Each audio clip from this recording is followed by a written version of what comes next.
ফরিদপুরের নগরকান্দায় ভ্রাম্যমাণ আদালতের অভিযানে নকল সিগারেট ও নিষিদ্ধ পলিথিন জব্দ করে তা পুড়িয়ে ধ্বংস করা হয়েছে। মঙ্গলবার রাত ৯টায় উপজেলা সদর বাজারের রাকিব স্টোর অভিযান চালায় ভ্রাম্যমাণ আদালতের নির্বাহী ম্যাজিস্ট্রেট ও উপজেলা নির্বাহী কর্মকর্তা মোহাম্মদ দবির উদ্দিন।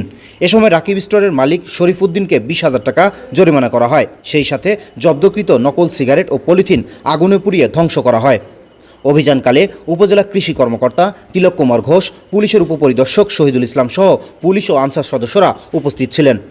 অভিযান শেষে উপজেলার নির্বাহী কর্মকর্তা মোহাম্মদ দবির উদ্দিন বলেন, গোপন সংবাদের ভিত্তিতে নগরকান্দা সদর বাজারের ২টি দোকানে অভিযান চালানো হয়। এ সময় রাকিব স্টোর অভিযান চালিয়ে বিপুল পরিমাণ নিষিদ্ধ সিগারেট সহ ৩০ কেজি নিষিদ্ধ পলিথিন ব্যাগ জব্দ করে পুড়িয়ে ধ্বংস করা হয়েছে। এছাড়াও দোকানের মালিক শরীফ উদ্দিনকে ২০,০০০ টাকা জরিমানা করা হয়। আমাদের এই ধরনের অভিযান আগামী দিনেও অব্যাহত থাকবে। আপনারা জানেন, একটা গোপন সংবাদের ভিত্তিতে আমরা একটা অভিযান পরিচালনা করি, যেখানে 2টা স্টোরে নিষিদ্ধ বা ভেজাল পণ্য যেটা বা নিষিদ্ধ পলিথিন গোপনে তারা বিক্রি করছে, এমন তথ্যের ভিত্তিতে আমরা 2টা দোকানে অভিযান পরিচালনা করি, একটা রাকিব স্টোর আর একটা হাসান স্টোর। তো তথ্যের ভিত্তিতে আমরা 2টা দোকানে যথাযথভাবে সার্চ করি। সেখানে রাকিব স্টোরে, হাসান স্টোরে কোনো নিষিদ্ধ বা অবৈধ সিগারেট যেটা ওটা পাওয়া যায়নি, যার জন্য আমরা তাকে ধন্যবাদ দিয়েছি যে আপনি অবৈধ জিনিস বা ক্ষতিকর জিনিস আপনি বিক্রি করেন না। এই জন্য আমাদের পক্ষ থেকে যে প্রশাসনিক সহযোগিতা আমরা তাকে সেভাবে করছি এবং তাকে ধন্যবাদ দিয়েছি।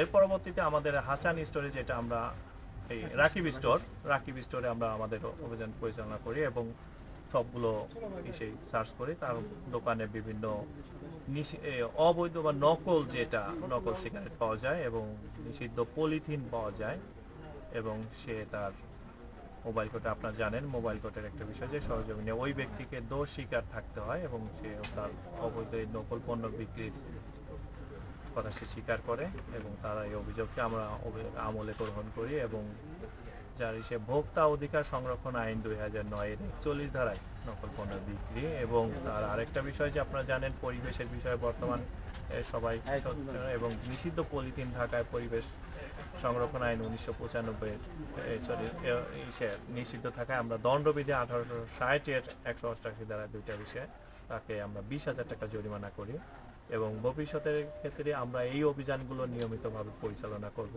এবং আমাদের সাংবাদিক সমাজ বা সচেতন যে সমাজগুলো যদি আমাদের এই কার্যক্রমে সহযোগিতা প্রদান করে, তাহলে এই কার্যক্রমগুলো আরও বেগবান হবে।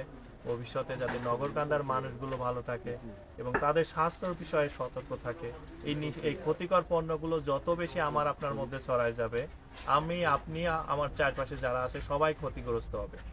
আপনি জানেন এটা একটা এমন যে ইনডাইরেক্ট প্রোডাক্ট যেটা বলি, আপনি একজন যে সিগারেট গ্রহণ করে ধূমপায়ী সেও ক্ষতিগ্রস্ত হয়, ইনডাইরেক্টলি আপনার তার পাশে যে থাকে সেও ক্ষতিগ্রস্ত হয়।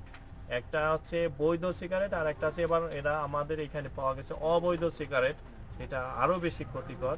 ভবিষ্যতে আমরা সবাই যদি স্বচ্ছ রই, সবাই যদি সচেতন হই, এই অপরাধগুলো হ্রাস পাবে এবং আমাদের দেশগুলো সামনে দিকে আরও বেশি সুস্বাস্থ্য সম্পূর্ণ মানুষগুলো তৈরি হবে এবং আমাদের দেশে এগিয়ে যাবে। ধন্যবাদ সবাই। আপনার স্বপ্নের যাত্রা হোক ফ্লাই ইনফিনিটির সাথে।